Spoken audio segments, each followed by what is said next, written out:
As always, it's good to be with you. It's been a very busy week for me, very busy weekend even. I've been backstage theater mom and mic technician, so I know exactly how to put this on for myself. For Kendall's amazing show. Unfortunately, it sold out, so sorry guys. But I'm typically like an 8:30 to 9 o'clock bedtime person, so being in the theater until like 10 and 11 this week has been a real stretch for me.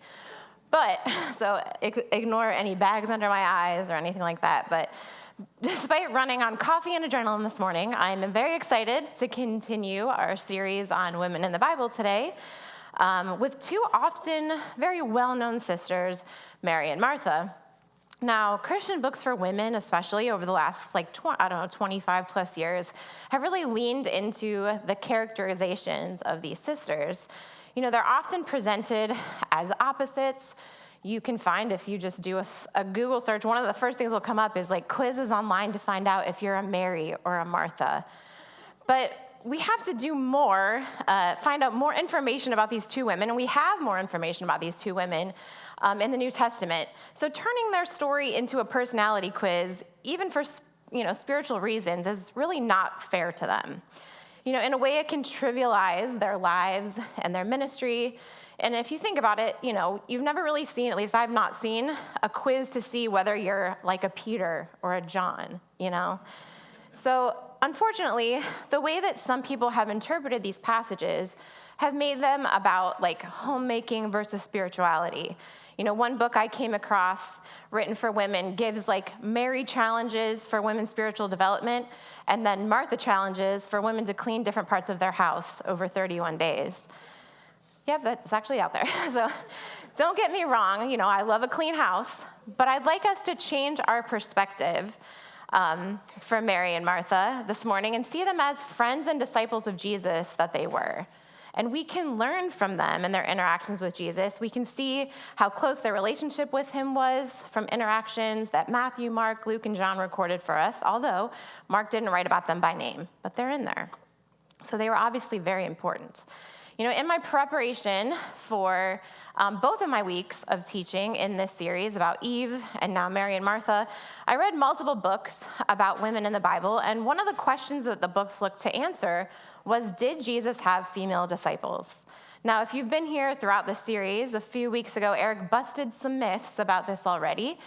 You know, looking at women apostles like Junia, deacons and teachers like Phoebe and Priscilla, a co-worker in ministry with Paul, described in the book of Acts. And as we read through the entire New Testament, I think that it's so clear that there were many women counted among the disciples of Jesus, with Mary and Martha being some, and also some of his closest friends as well. So as I read the passages that included these two sisters, and there's quite a few, I continued to pray for what God wanted me and wanted us to learn from them. And I really think it's something significant. I think that Jesus and his relationship with this family shows us what a relationship with Jesus should look like. And I know that as we focus on discipleship here at FCC, it's important to learn from other disciples and from women disciples. You know, as I mentioned when I spoke about Eve, representation matters. You know, when I was reading these Bible passages about discipleship, I came across this passage that is pretty, very well known in 1 Corinthians, where Paul is writing about the gifts of disciples. And as I read through the passage, I think that the accounts of Mary and Martha in the Gospels demonstrate these gifts to us. So here's the passage, beginning in 1 Corinthians chapter 12. So it goes into 13 as well. So it says this, "Are we all apostles? Are we all prophets? Are we all teachers? Do we have the power to do miracles? Do we all have the gift of healing? Do we all have the ability to speak in unknown languages? Do we all have the ability to interpret unknown languages? Of course not. So you should earnestly desire the most helpful gifts. But now let me show you a way of life that is best of all." And then this is in chapter 13. "If I could speak all the languages of the earth and of angels but didn't love others, I would only be a noisy gong or a clanging cymbal. If I had the gift of prophecy and I understood all of God's secret plans and possessed all knowledge, and if I had such faith that I could move mountains but didn't love others, I would be nothing. If I gave everything I have to the poor and even sacrificed my body, I could boast about it, but if I didn't love others, I would have gained nothing. And this we hear at most weddings. Love is patient and kind. Love is not jealous or boastful or proud or rude. It does not demand its own way. It is not irritable, and it keeps no records of being wronged. It does not rejoice about injustice, but rejoices whenever the truth wins out. Love never gives up, never loses faith, is always hopeful, and endures through every circumstance. Prophecy and speaking in unknown languages and special knowledge will become useless, but love will last forever. Now our knowledge is partial and incomplete, and even the gift of prophecy reveals only part of the whole picture. But when the time of perfection comes, these partial things will become useless. When I was a child, I spoke and thought and reasoned as a child, but when I grew up, I put away childish things. Now we see things imperfectly, like puzzling reflections in a mirror. But then we will see everything with perfect clarity. All that I know now is partial and incomplete, but then I will know everything completely, just as God knows me completely. And 3 things will last forever: faith, hope, and love. And the greatest of these is love. So today I want to look at the accounts of Mary and Martha through the lens of the 3 things that will last forever: faith, hope, and love. So first, I want to look at one of the accounts of Mary and Martha just through the lens of faith. This is one of the most familiar passages. This is in Luke 10, and it starts like this. As Jesus and his disciples were on their way, he came to a village where a woman named Martha opened her home to him. She had a sister called Mary who sat at the Lord's feet listening to what he said.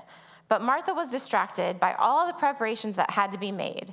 She came to him and asked, "Lord, don't you care that my sister has left me to do all the work by myself? Tell her to help me." "Martha, Martha," the Lord answered, "you are worried and upset about many things, but few things are needed, or indeed only one. Mary has chosen what is better, and it will not be taken away from her." Now, this is probably the most well-known Mary and Martha passage. This is the one that's used for those personality tests I mentioned. There are a few things I want to point out about this passage first. One is Martha was the one who opened her home to Jesus. No husband or father is mentioned. We don't know for sure, but it seems that the 3 siblings, Martha, Mary, and their brother Lazarus, who we'll hear about in a little bit, lived together in this house. And we don't find out if Mary and Martha were either never married or widowed or divorced. It is clear from this passage that this family is very familiar with Jesus.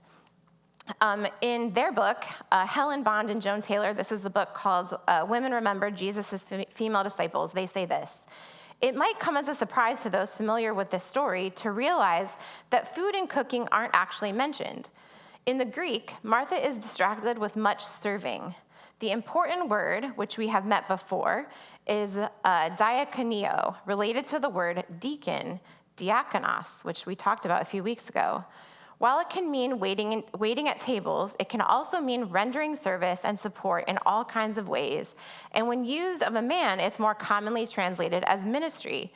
In due course, being a diakonos was thought of as a sacred commission." So based on this, it would appear that Martha is doing ministry work, or even the work of a deacon. This passage alone presents these women as disciples. Jesus, in just a few verses before, had just sent out the 72 to go ahead of him into every town he would go. And as he and the disciples, the 12, were on their way, they came to Martha's house. This would have involved a lot of coordination and hosting. Multiple Bible scholars that I read describe the Greek word distracted to be better translated as overwhelmed. The literal definition would be to drag all around, to draw away, or to be pulled in different directions. Martha's distraction was not scrolling Instagram. She had important ministry to take care of for a lot of people. Martha is frustrated with her sister and goes to Jesus, who she obviously feels very comfortable talking to, and says, "Lord, don't you care that my sister has left me to do the work by myself? Tell her to help me." Jesus answers her complaint gently. Bible scholars note this by the fact that he uses her name twice, Martha, Martha, that it's a loving answer that he's giving her. Mary was sitting at the Lord's feet, And Jesus says to Martha, "You are worried about many things, but few things are needed. At this moment, what Mary's doing is better, and I'm not going to stop her." Mary was sitting under the teaching of the rabbi, which would have not happened very much in Jewish culture. Jesus was not belittling the work that Martha was doing, but he saw that she was worried and upset. He saw her. He reflected to her that he saw her distress and her burden, and he was inviting her to sit and learn alongside her sister. Again, in the same book that I mentioned earlier, it says this: Mary and Martha's rights to sit with other male and female disciples and learn would prepare them ultimately to be adept in Jesus' teaching. It was accepted that disciples would study and memorize their teacher's words so that they would accurately impart them to others. An indication that we are on the right lines here comes from our second biblical passage where Martha and Mary are held up as prominent examples of early church leaders, which we'll read about. Mary and Martha had immense faith. Their home was one of refuge for Jesus and his other followers. They believed in his power and that he was the Messiah that they had been waiting for, as we will continue to see in this next passage. So I want to look at this through the lens of hope. In the Gospel of John, we don't see the story of Mary and Martha that we just read. So in John, this is actually the first time that we meet these sisters. And this is in John chapter 11. So this is the death of Lazarus. Now a man named Lazarus was sick. So this is their brother. He was from Bethany, the village of Mary and her sister Martha. This Mary, whose brother Lazarus now lay sick, was the same one who poured perfume on the Lord and wiped his feet with her hair. So we'll read about that later. So the sisters sent word to Jesus, "Lord, the one you love is sick." When he heard this, Jesus said, "The sickness will not end in death. No, it is for God's glory that God's Son may be glorified through it." Now Jesus loved Martha and her sister and Lazarus. So when he heard that Lazarus was sick, he stayed where he was for 2 more days. And then he said to his disciples, "Let us go back to Judea." "But Rabbi," they said, "a short while ago the Jews were there tried to stone you, and yet you're going back." Jesus answered, "Are there not 12 hours of daylight? Anyone who walks in the daytime will not stumble, for they see this world's light. It is when a person walks at night that they stumble, for they have no light." After he had said this, he went to them. "Our friend Lazarus has fallen asleep, but I am going there to wake him up." His disciples replied, "Lord, if he sleeps, he will get better." Jesus had been speaking of his death, but his disciples thought he meant natural sleep. So then he told them plainly, "Lazarus is dead, and for your sake I am glad I was not there, so that you may believe. But let us go to him." Then Thomas, also known as Didymus, said to the rest of the disciples, "Let us go, that we may die with him." On his arrival, Jesus found that Lazarus had already been in the tomb for 4 days. Now Bethany was less than 2 miles from Jerusalem, and many Jews had come to Martha and Mary to comfort them in the loss of their brother.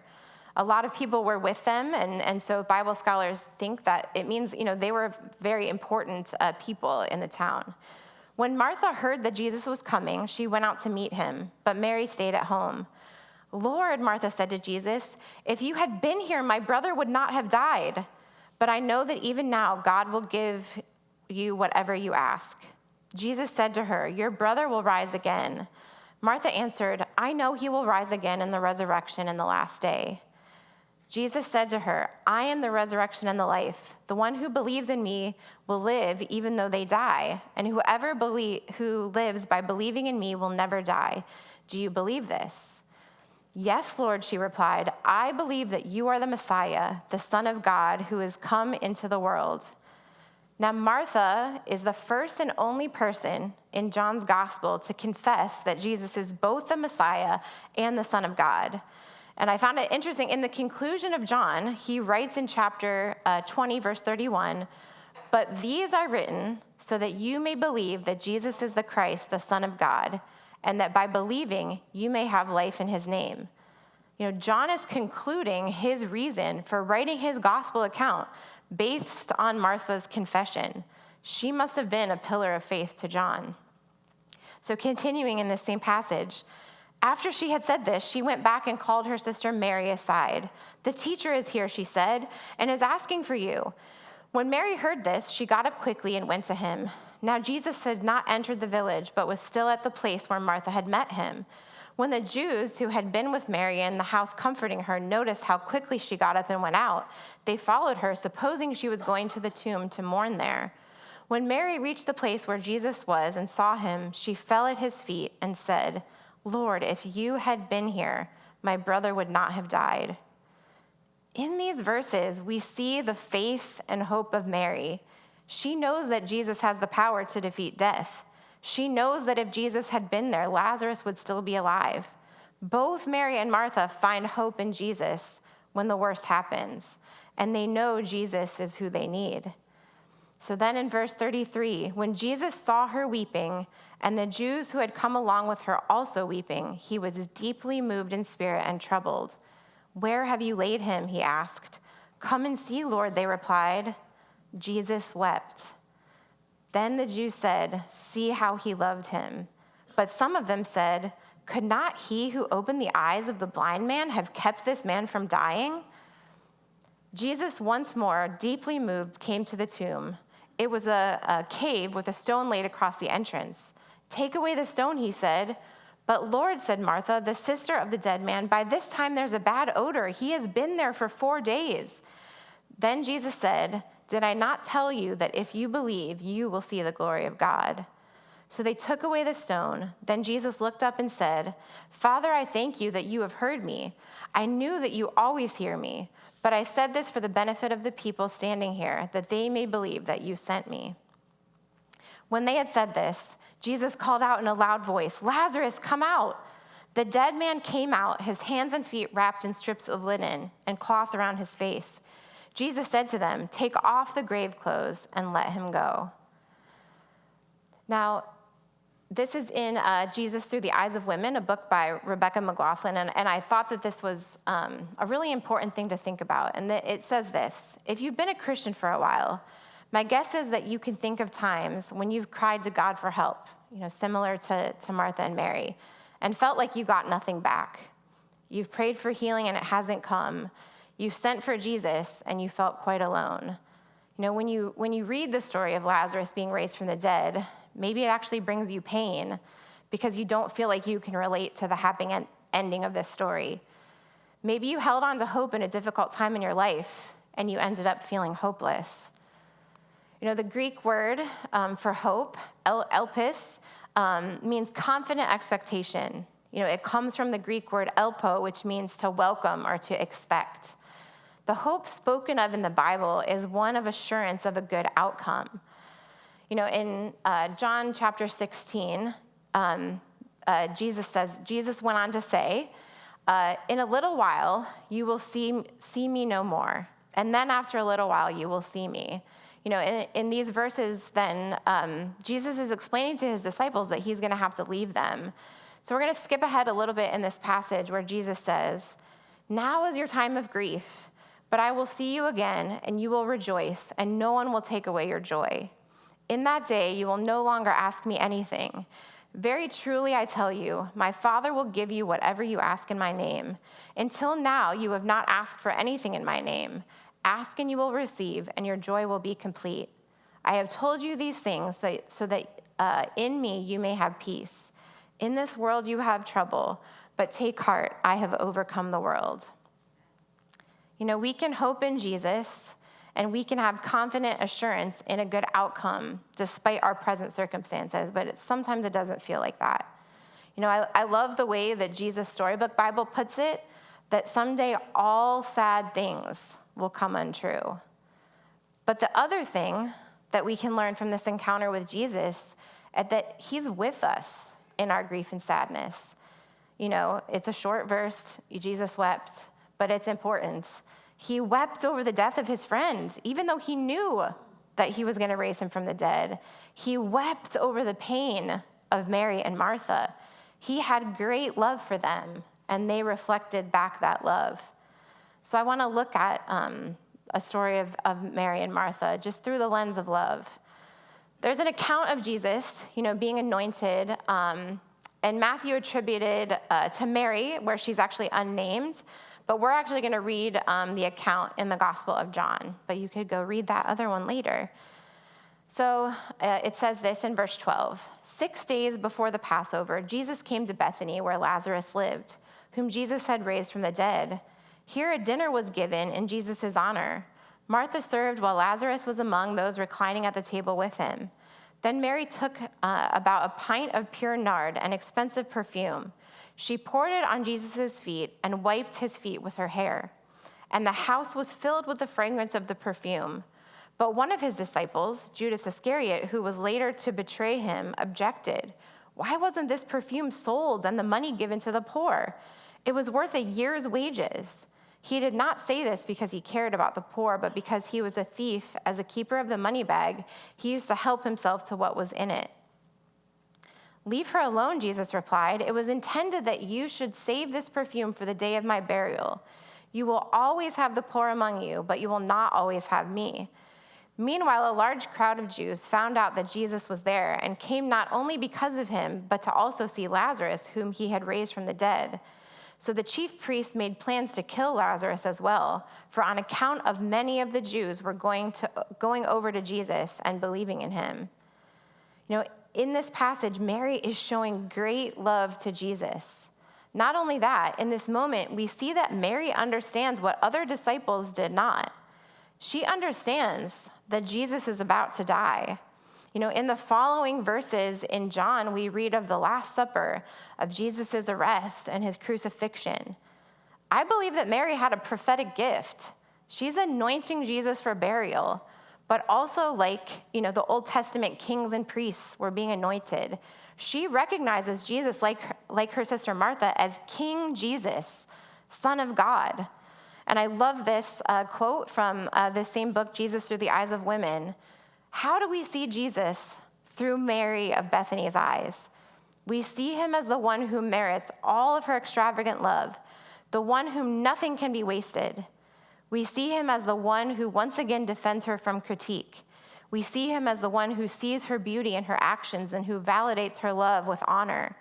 Mary sat at Jesus' feet when he first came to Martha's house in Bethany. And then she fell at his feet and wept when he came to her after Lazarus' death. Now she pours ointment on his feet and wipes them with her hair. Mary of Bethany knows her place at Jesus' feet, where a disciple belongs. So as we look to what we can learn from faith, hope, and love that Mary and Martha demonstrate to us in the Gospels, what stands out to me most is their relationship with Jesus. As Rebecca McLaughlin said in Jesus Through the Eyes of Women, Mary spent her time at the feet of Jesus, whether it was learning, worshiping, or grieving. We can learn from Mary what it is to be a disciple of Jesus. We can go near him. We can read his words. We spend time in worship, acknowledging, like Martha, that Jesus is the Messiah, the King of Kings, the Son of God.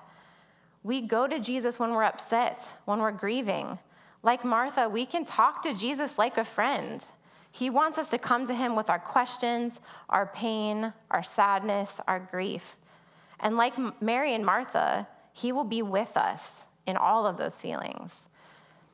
Our FCC students have an opportunity to spend time with Jesus in about a month from now at summer camp, and this will be a time where there's no cell phone service, and a unique opportunity for them to connect with God, with their leaders, with other students. And we would love to help students be able to cover the cost of camp with a scholarship, if money is a roadblock to them to being able to go. So if that's something that you are interested in helping with, please see Pastor Becca. She's actually not here today, but you could talk to any of the pastors here, and they can point you to that if that's something you can help with.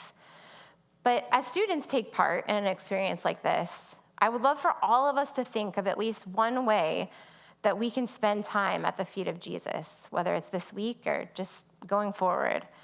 If you've never read through one of the gospel accounts of the life of Jesus, that's a great place to start. To know how to follow Jesus, we need to know what he said. We need to know what he did. We have the books of Matthew, Mark, Luke, and John to tell us just that. And just like we say a lot, if you want to know what God is like, look to Jesus. Maybe you know a lot about Jesus, but you've kept your distance from him. Or maybe you can relate to Mary and Martha. And when they asked Jesus, why he wasn't there for their brother Lazarus. Don't shy away from those types of questions. Jesus wants you to come near. He wants to carry your burdens. Maybe it only feels like you can crawl and fall at his feet today. Sometimes there's no answer that can satisfy our grief and pain in this world, but Jesus weeps with us, just like he did with Mary. He wants to be with you. And like Martha, who was overburdened, maybe you have something or many things that you're carrying, and Jesus wants you to come near. He sees you and everything that you've been carrying, and he wants you to lay those burdens at his feet today. I'm going to invite the band to come back up, and during this next song, I want us to spend some time thinking about what God is speaking to us this morning. So let's pray together as we think about that. God, thank you so much for today. I just thank you for the stories, the narratives of Mary and Martha and of Lazarus. God, I just thank you for the example that they are of disciples to us. And God, I just thank you that you show us in your word that you weep with us, that you care about our burdens, that you see us, that you want us to be near you, God. Let us learn this morning and feel that we want to go near to you, God, that we can come and we can lay burdens. As we sing this next song, God, I just pray that if anyone in this room is feeling burdened, just that they would feel that they can bring that today to you, to lay those things down, and that they can see this church family as a place where they can also just to be loved. And so I just thank you so much for what we can learn from your word. I thank you so much for Jesus, and it's in his name that we pray. Amen.